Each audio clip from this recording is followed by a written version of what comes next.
Boshlandi. Bugun noodatiy challenge olamiz. Gapirmaymiz, ko'rsatamiz. Ko'rsatamiz, muhokama qilmaymiz. Eng bilimli o'quvchi.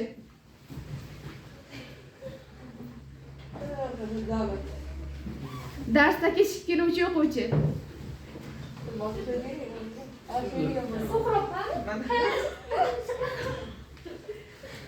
Sinfning erkak o'quvchisi. Darsda ko'p gapiradigan o'quvchi.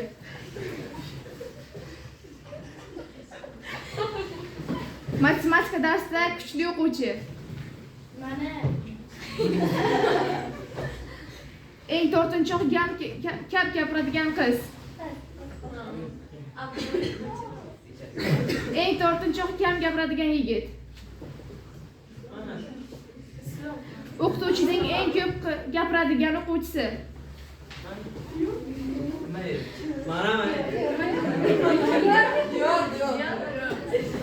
O'ziga ishonadigan eng chiroyli o'quvchi. Hamma o'ziga ishonadi. Ko'p raqs tushadigan o'quvchi. Sinfni eng ko'p tozalaydigan o'quvchi.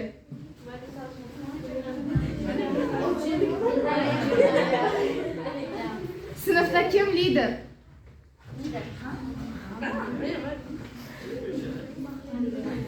Sinfda kim ko'p so'kinadigan o'quvchi?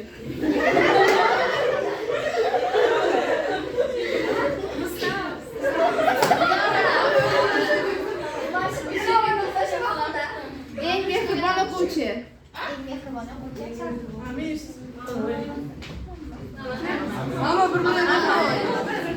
O'zini sevadigan o'quvchi. O'zini sevadigan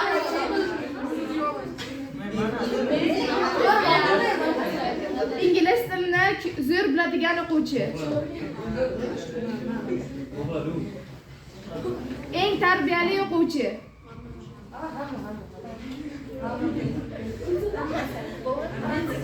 Eng ko'p dars qoldiradigan o'quvchi.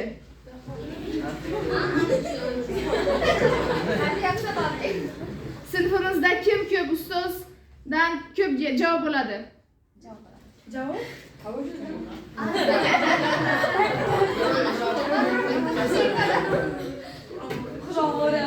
va o'qituvchisini eng sevimli, ya'ni o'qituvchisi, sinf rahbari yaxshi ko'radiman deb o'ylaydigan o'quvchi.